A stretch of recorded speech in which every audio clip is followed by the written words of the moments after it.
Give us a story. Right, now this is an interesting story. Now, it might well be that this sounds as though hypochondria reigns supreme in Black Pug Books, which to an extent it has done, but having come over bronchitis, I then went down with an infected tooth.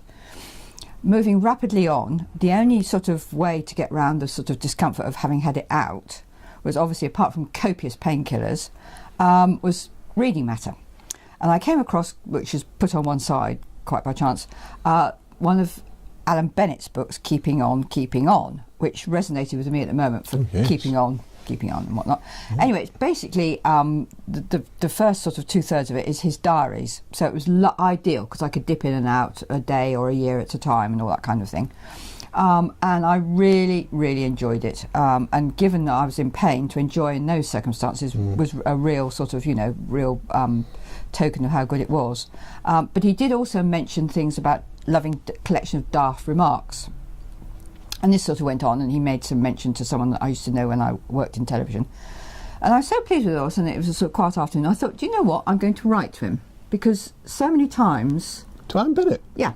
So many times you think, and then the moment goes and so on and so forth. So I thought, no, right, I'm actually going to do this. So I wrote, by various devious means, I managed to find out his address from various little clues given in the book. And I found his address, and I wrote to him because there were several very funny little daft remarks, many of which that I've recounted that have happened in the bookshop, but there are also one or two others that are come to light.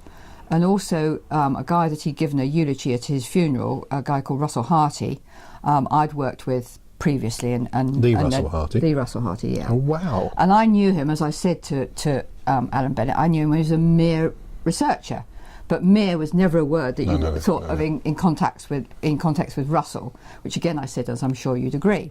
So anyway, I wrote a sort of, and it was on a fun card, which said something about it may never happen or something. So I wrote this anyway, and off I sent it. And I thought not much more about it really. However, within 4 days, gosh, a reply, handwritten postcard to me, obviously, and it just says, "Many thanks for your lovely card, and should we ever be in Dorset, we will certainly call. It'll be 30 years since Russell died, but I still miss him. Joke and silly remarks which only he would appreciate. Sorry to hear about the toothache. I was once reduced to putting vinegar, peppers and brown paper plasters on my face. My dad said one of the happiest days of his life was when, circa 25, he said goodbye to his teeth. I'm glad you enjoyed KOKO. I wish I got out a bit more, as I don't hear nearly so many daft remarks these days. Good letter though, and much appreciated." Oh, lovely. How brilliant is that? He's going to be 85 in May, and he took the trouble to do a handwritten reply within 4 days.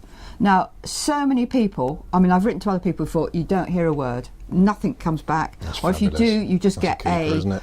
normal sort of computer generated letter that says dear, and then your name's sort of written in or whatnot. But this just adds to my admiration of the man. I've always absolutely loved him ever since he did a series on Channel 4 talking about poets. He did 6 poets. I think it was Hardy to Larkin or something. Wow, I must see that. And ever since those days, I saw a very early version of 40 Years On in the theatre and whatnot, and I've always just thought he was, absolutely beyond measure.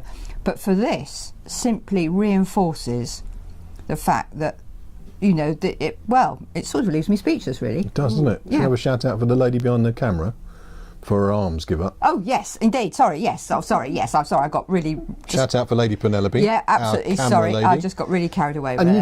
you've got customers bringing you flowers now. What's that all about? Oh, no, not flowers. I get flowers, I get chocolates, I get... Do they like you? Donuts. You'd be amazed. You would be amazed what comes in here. We like you. Oh, I'm very fond of you. We love her, too. but I can't tell her that. No, it's mutual. Okay, anyway, so there we are. So that's my news. Brilliant.